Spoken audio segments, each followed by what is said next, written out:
Channel অর্কল lifestyle. কেমন আছো তোমরা সবাই? আশা করি তোমরা সবাই খুব ভালো আছো। আমরাও কিন্তু বেশ ভালো আছি। চলে এলাম আবার একটা নতুন ভিডিও নিয়ে। তো অর্কল লাইফস্টাইলের নতুন একটা ভিডিওতে তোমাদের সবাইকে অনেক অনেক ওয়েলকাম জানাচ্ছি। স্কিপ না করে সবাই পুরো ভিডিওটা দেখবে, আশা করি ভালো লাগবে। তো সকালে উঠেই কিন্তু চলে এসেছি কিচেনে এসে কিন্তু আমার ব্রেকফাস্ট বানানো হয়ে গেছে। এখন এটাকে নামিয়ে নিচ্ছি। ব্রেকফাস্টে আজকে করেছি সুজি উপমা। এবার আমাদের ব্রেকফাস্ট হয়ে গেছে, এবার অর্কর জন্য কিন্তু আলাদা করে একটা বানিয়ে নেবো। আমাদের যেহেতু অল্প করে ঝাল দিই, তাই ওর জন্য কিন্তু একটু অসুবিধা হয়। ওর জন্য কিন্তু ঝাল ছাড়া শুধু নুন হলুদ দিয়ে একটু আলাদা করে বানিয়ে নিয়েছি। এদিকে দেখো, ও কিন্তু ওর খাবার খায়নি, আমার কিন্তু বানানোই হয়েছে। আমাদের ঝাল খাবারটাই কিন্তু ওর পছন্দ হয়েছে। এবার কি করবো, জোর করে তো খাওয়ানো যায় না, আমাদের খাবারটাই কিন্তু ও খেয়েছে। তো আমাদের সকালে কিন্তু ব্রেকফাস্ট করা হয়ে গেছে। এখন দেখো, ও এসে নিজের মতো খেলা করছে। ও কিন্তু একা একা খেলে না, সব সময় কিন্তু আমার সঙ্গেই ও সময়টা কাটায়। সকালে ঝাড়ু পোছা সব হয়ে গেছে, বাসনপত্রও ধোয়া হয়ে গেছে। ব্রেকফাস্ট করে একদম অর্কর সঙ্গে চলে এসেছি ঘরে। ও না একটু খেলা করে নেবে, তারপর যদি ঘুমাই তো ভালো, আর না ঘুমালে কিন্তু ওকে নিয়েই কাজটা করতে হবে। এবার ওকে নিয়ে কাজ করতে না খুবই অসুবিধা হয়, যে কারণে ওর ঘুমের অপেক্ষা করি। একটু খেলে নিলে বেশ শরীরটা ক্লান্ত হয়ে যায় আর ঘুমিয়ে পড়ে। কিন্তু দেখো, সকালে যেহেতু আমাদের ব্রেকফাস্টটা করেছে, ও কিন্তু একদম পেট ভরে খায়নি। তাই দেখো, ওর জন্য মাখানাগুলোকে এভাবে ভেজে ডাব্বার মধ্যে রেখে দিই। ওর ইচ্ছে হলে ও কিন্তু খায়, আর এটা কিন্তু ও বেশ পছন্দ করে। এদিকে দেখো, ওর ফিডিং বোতলটা জলের মধ্যে কিছুক্ষণ ফুটিয়ে নিয়েছি। ওকে ফিডিং করানোর পরে না এভাবে ফুটিয়ে নিলে বোতলের মধ্যে দুর্গন্ধ আসে না। তো আমি কিন্তু আমার সব কাজ সেরে নিয়েছি। এখন চলে এসেছি কিচেনে, আর অর্কও কিন্তু ঘুমিয়ে গেছে। তো কিচেনে কিন্তু আমার সব রান্না প্রায় কমপ্লিট হয়ে গেছে। ভাতটা বসিয়ে দিয়েছি, আর এদিকে চলে এসেছি একটা নতুন রেসিপি করব বলে। অনেক দিন ধরে করবো ভাবছি, কিন্তু সেরকম করে আর টাইম হচ্ছে না। তো আজকে যেহেতু সব রকম হাতের গোড়ায় পেয়ে গেছি, তো আজকে বানিয়ে ফেলবো। তো করলাগুলো এভাবে ভালো করে ছিলে নিয়েছি, আর করলার জন্য যে পুরটা লাগবে সেটা কিন্তু রেডি করে নিয়েছি। কিভাবে করেছি সেটা জানতে হলে অবশ্যই কমেন্ট করো, আমি কিন্তু আলাদা একটা ভিডিও নিয়ে আসবো।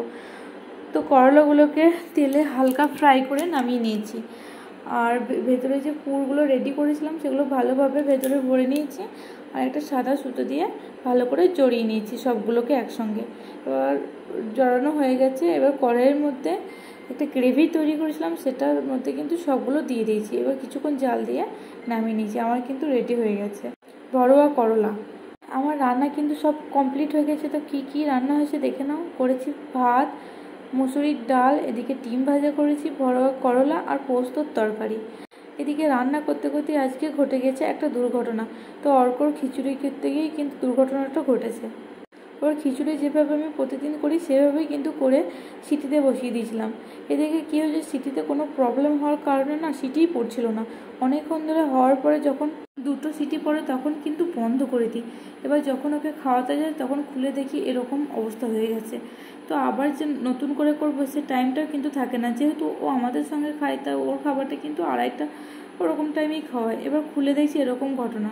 এবার ওকে তো কিছু খাওয়াতে হবে, তো ইনস্ট্যান্ট আমাদের যে ভাত ছিল সেটা দিয়ে কিন্তু ওর খিচুড়ি করে নিয়েছি। ভাত আর ডাল আর ডিম ভাজা ভালো করে ম্যাশ করে নিয়েছি, তারপরে কিন্তু ওকে খাইয়ে দিচ্ছি। ও কিন্তু বুঝতে পারিনি যে এটা ওর খিচুড়ি নয়। যাই হোক, প্রবলেমটা কিন্তু এইভাবেই আমি সলভ করেছি। তো দুপুরে খাওয়া দাওয়ার পরে একদম চলে এসেছি সন্ধেবেলায়। তো সন্ধেবেলায় ওকে নিচে নিয়ে চলে এসেছি।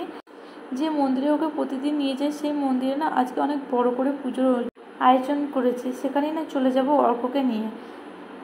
দুপুরবেলা থেকেই না মাইকে আওয়াজ হচ্ছিল। এবার যেহেতু এখানকার ভাষা বুঝতে পারি না, তাই বুঝতে পারিনি যে এখানে পুজো ছিল। এবার যখন বিকেলবেলা থেকে পুজো শুরু হয়েছে তখন বুঝতে পারলাম আজকে পুজো আছে। আজকে কিন্তু অনেক ভিড় হয়েছে, অন্যদিন কিন্তু একদম ফাঁকা থাকে। ওকে না কদিন ধরে ঠিকঠাক আর নিচে সেরকম আনা হয় না। আসলে সারাদিন কাজ করার পরে না বিকাল টাইমটা আর ইচ্ছে করে না নিচে আসা।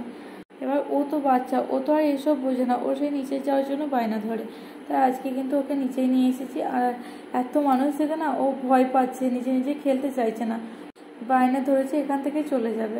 এখানে কিন্তু প্রচুর বাচ্চা আছে, এবার তারা ওর থেকে একটু বড়ই বটে, তারা নিজের মতো খেলা করছে, ফোন নিয়ে হোক যাই হোক নিজে খেলা করছে। এদিকে ওকে নিচেই নামিয়ে দিয়েছি, নিচেতেও কিন্তু অনেকেই বসে আছে। কিছুক্ষণ নিজে খেলা করার পরে চলে এসেছে, কোলে উঠে কান্না করতে লেগেছে, ঘরে যাবে। এবার ওকে ঘরে নিয়ে চলে গেলে কিন্তু আর নিচে নিয়ে আসা হবে না। আর যেহেতু আজকে পুজো আছে, তাই ঘরে যাওয়ার কোনো কথাই ওঠে না।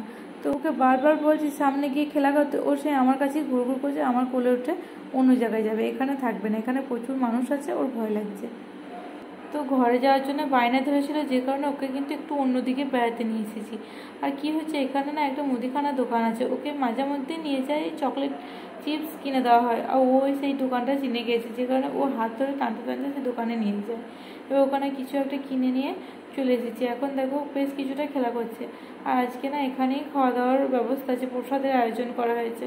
তো আজকে কিন্তু আমরা রাতে ডিনার বানাবো না, এখানেই কিন্তু আমাদের খাওয়া দাওয়া হবে। তো অর্ককে নিয়ে ফাইনালি একদম মন্দিরের ভেতরে চলে এসেছি, কারণ এতক্ষণ এত ভিড় ছিল, ভেতরে আসার সুযোগই পাইনি।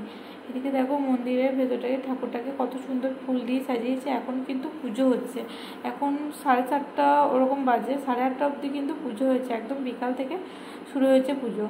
তো পুজো শেষ হওয়ার পরে যেহেতু নিচে তো অনেকক্ষণ এসেছি, তাই অর্ককে একবার ওপরে নিয়ে যাব। যখন প্রসাদ বিতরণ হবে তখন ওকে নিয়ে আবার চলে আসবো। রাত্রের কিন্তু খাওয়া দাওয়া আমরা এখনও বানাইনি। সাধারণত অর্ককে নিচেই খেলা করাই, তারপরে কিন্তু গিয়ে বানাই। এবার যেহেতু আজকে এখানে প্রসাদের আয়োজন হয়েছে, তাই আর কিন্তু কিছু বানাবো না, আর অর্কর জন্য কিন্তু খাবার গিয়ে করব। মাঝে মাঝে কোনো অনুষ্ঠান থাকলে বেশ কিন্তু ভালো লাগে, সবারই সঙ্গে বেশ দেখা হয়। তো আমার ভিডিওটা যারা প্রথম দেখছো অবশ্যই চ্যানেলটাকে একটা সাবস্ক্রাইব করে দিও, আর আমার ভিডিওটা যদি ভালো লেগে থাকে তাহলে অবশ্যই একটা লাইক করে আমার পাশে থেকো। এদিকে দেখো এখন বাজে 9টা 9:30 মতো, তো এখন প্রসাদ বিতরণ শুরু হয়ে গেছে। প্রচুর কিন্তু লাইন পড়েছে, দেখো ছেলেদের মেয়েদের লাইন আলাদা আছে আর বাচ্চাদের লাইনও আলাদা আছে।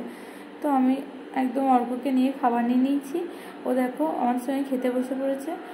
আর এত পরিমাণে ঝাল হয়েছে না, ও খেতে চাইলেও কিন্তু খেতে পারছে না, তবু দু একটা প্রসাদ বলে যাই হোক একটু খাইয়ে দিয়েছি। এবার আমরা খাওয়া দাওয়া করে নিয়েছি। প্রথমে আমি খেয়ে নিয়েছি, ওর পাপা ওকে ধরেছিল, তারপরে কিন্তু ওর পাপা খেয়ে নিয়েছে। তারপরে কিছুক্ষণ খেলা করেছে সবার সঙ্গে, দিয়ে একদম ওপর নিয়ে এসেছি, দিয়ে ওকে ওর খাবার খাইয়ে দিয়েছি। ওর খাবার বলতে কিন্তু রাত্রে বেশিরভাগ ওর জন্য সেরেলাক্সই খাওয়াই। ভিডিওটা এটুকু। যদি ভিডিওটা ভালো লেগে থাকে তাহলে অবশ্যই সাবস্ক্রাইব করে আমার পাশে থেকো।